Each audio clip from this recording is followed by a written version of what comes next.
Hey everybody, welcome back to Tomcat Airguns. Today we're going to be taking a look at the Trap 2.0 from Target Forge. Target Forge has been gracious enough to supply a prize package that one of you can win.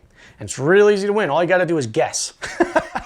But you do have to be a member over on airgunnation.com, so if you're not a member, head on over to airgunnation.com, sign up, become a member so you can get your guess in. If you haven't already, hit that like, share, subscribe button down below. That really helps my channel to grow, so I'd really appreciate if you do that. Also, don't forget, I'm on Airgun 101 as well.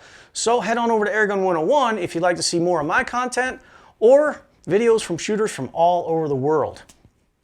So let's get right into the Trap 2.0. Here it is here, you can see what it looks like. Behind this piece of paper, it's held on with these little thumbtacks, these magnetic thumbtacks. You got a nice hard cardstock target here, and what you can see going on in here is when your pellet hits, everything kind of directs it towards the center, towards this hole. And inside this hole is a deflector plate. It's kind of, pointed down like that, and that's meant to deflect the pellet down.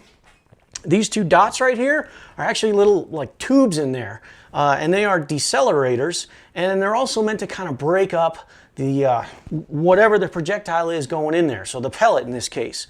And that's important because if it just deflected and went straight down, the soft lead would just kind of hit the bottom and make a glob. And then the next pellet would come in, and the next one, and the next one. You'd have this big glob that just kind of would grow and be like a clog in there. So the deflectors are meant, the deflector and the decelerators are meant to kind of combat that and just break up those pellets into little chunks. This over here is the cap. So after shooting all day, you can collect the lead from in here and do whatever you want with it. Melt it down to make fishing weights or recycle it responsibly. One of the nice things about this is if you're environmentally minded, this is keeping lead from just being kind of all over the yard. And from what I'm seeing in my practice runs, this is collecting like 95+% of the lead. Some just still, when your pellet comes in here, it disintegrates a lot of times, so some of that lead's going to come out. The more you shoot here, the more lead this is going to catch because it's just all the way in here already. The Trap 2.0 is made from 1/8 inch thick AR4 or 500 steel, and it's rated for 100 foot-pounds of energy. Now, my thickness guide here, I'll put one up for you. I don't have a selection for 1/8 inch thick AR4 or 500 steel. So that's why it's important to mention that 100 foot-pounds of energy rating on this, because it kind of doesn't conform with this thing. But that 3/16 plate that's back here, that is on here at AR400, and that's 300 foot-pounds. I wouldn't shoot this with 300 foot-pounds of energy. That's quite a bit. But 100 foot-pounds, no problem. So like I said, this target is held up with these little magnets. You can see the magnet in there. It's kind of a little tiny magnet. And that just sticks right here. Now when I was down at RMAC in 2021, I saw the owner of Target Forge down there, and I got to talking to him, and I was impressed by this right away when I saw it. But the model he had down there had just one of these little thumbtack, points, these mounting points. And I said to him right away, I was like, hey, when I hang a target up at the range with a staple gun or whatever, every time the wind blows, the target kind of does this, and it kind of wants to fly off and stuff. I was like, and I asked him, I said, is there any way you could put another tab down at the bottom? And well, here's 2 tabs. So he took that back home, and he started making the Trap 2.0 with 2 attachment points for the magnets, which I think is a big improvement. So it's pretty cool that the maker of this target is listening to suggestions. He wants to put out the best product he can, so he's like, yeah, you know what, that makes sense, I can do that. On the back side, you can see these 2 keyhole slots. So real easy mounting. You run 2 screws in, leave the heads exposed just a little bit, and then the heads go into here, you slide it down, it locks it in place. Real simple. This is 5.5 inches by 5.5 inches. So if you're practicing long range or there's any kind of chance that you're going to miss this, make sure you have a proper backstop behind this to stop those pellets or projectiles or whatever you're shooting from going where you don't know where it's going. So make sure you're being safe about it. Now, I would classify this target as being a precision target more than a utility or a fun target. I think it fits in precision the most because you've got an actual target that you're shooting at and you're getting that immediate feedback of the wind was blowing this hard and my shot went off that much. So it really allows you to practice for, well, if you're going to extreme bench rest, I do believe this would fit right on there real nice. So that's another option for you, but it allows you to just to gauge what you're doing and how you're shooting and holding your rifle and so on and so forth. So that's why I think it falls in the precision category most of all. Utility, not so much, because when it comes to utility, I want that feedback just like a target's going to give me, but this being a paper target, it's going to maybe blow away, or it's going to rain and get all, just drenched in rain and soggy. So not so much a utility target. As far as it being a fun target, yeah, it falls into that category. I'd say maybe second best, because you can challenge yourself with it and enjoy that, or you can challenge your friends or your family. Just throw up a new target and now it's your turn, and throw up a new target and now it's their turn. So yeah, it falls into the fun category, but primarily I'm saying precision. So with that being said, let's get to shooting. All right, so I'm going to be starting out with a BB rifle. Now, I've said it before, I'll say it again, don't shoot metal targets with BBs. Steel targets, bad mix. However, the BBs are coming in and they're hitting at an angle on this. So I'm wondering if it's going to collect the BBs.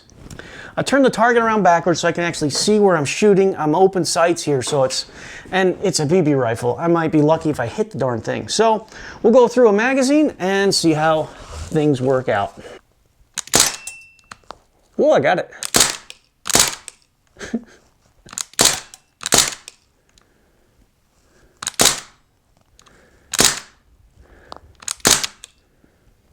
I don't know where I'm hitting.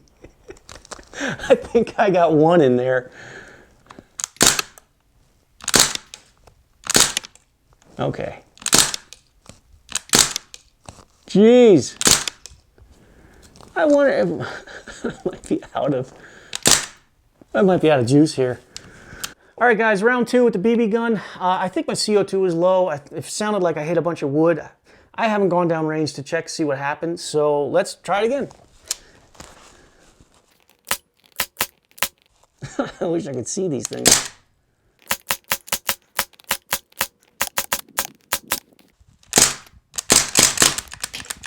All right, whatever that is, it is. Let's go check it out. All right, so just as I suspected, I was hitting the wood way low with that thing. Whatever, it's just something to try out. I can see I hit here and I hit here. And by looking at this paper, I can see this hit right here and I can see that one, but that one looks like it's coming out the other way.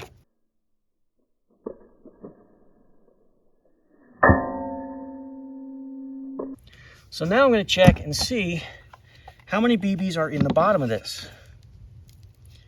None.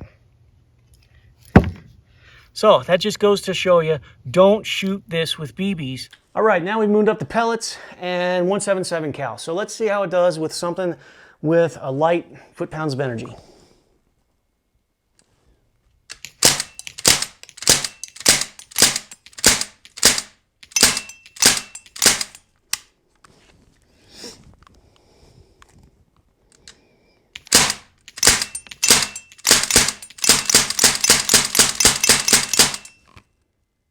Still going.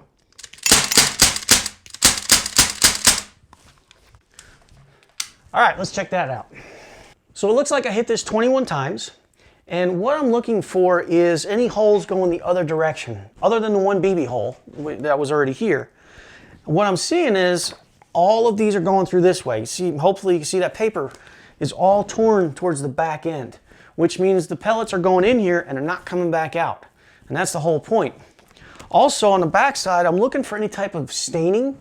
Got a couple little pieces, stains right here, maybe one there, and that's going to tell me about fragmentation. Are there little bits and tiny little fragments coming out when the pellets are hitting in here? Now we're at a low speed, so you know they're pretty much staying whole. It's doing its job. It's catching lead. That's the point. Let's move it up a notch. Next up is a Royale in 22 cal, and I'm going to shoot this at low, medium, and high power with 15 grain JSBs. And I'm not really concerned about hitting the middle just yet. Oh, it's hit so low.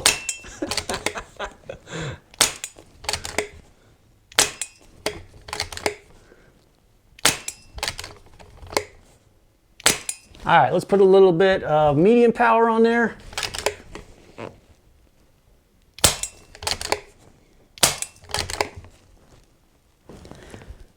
One more, and then we'll go to high power. All right, high power, I think I'll hit the left side. Woo.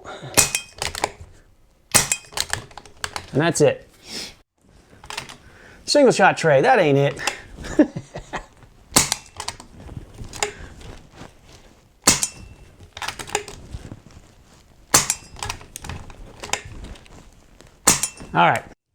All right, so now we've moved up to 25 caliber, and what I'll be shooting is 25 grain JSBs and these Range Masters. Now these are basically MK2s. They're 34 grain, 25 cal.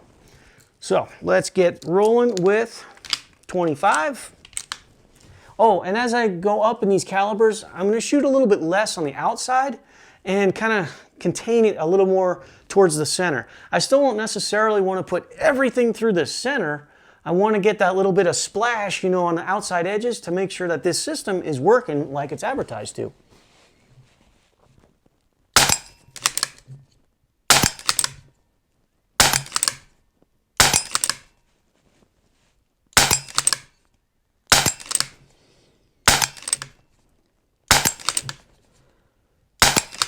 Uh-oh. Let me go out and fix that. I'm going to switch up to the 34s and run a mag through there. Maybe. Gotta put it on.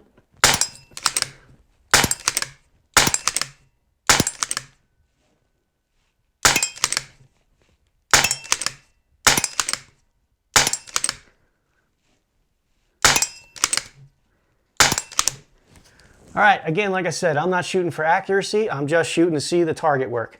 So let's see what the results are.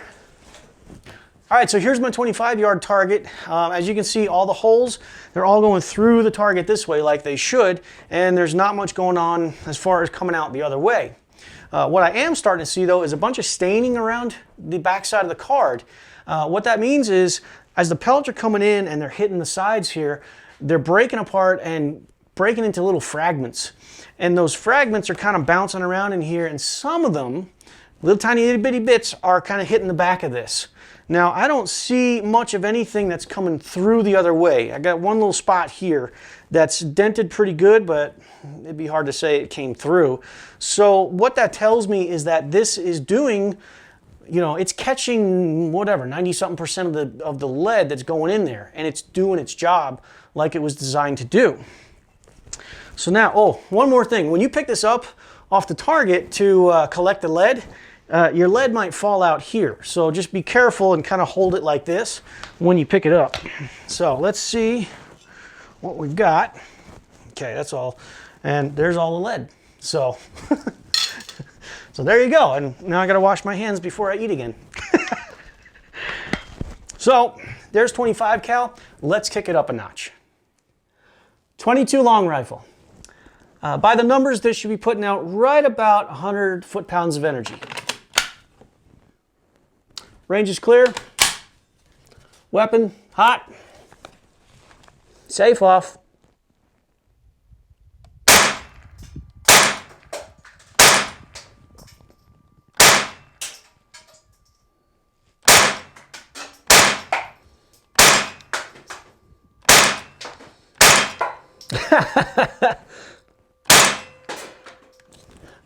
All right, let's go down and see what happened.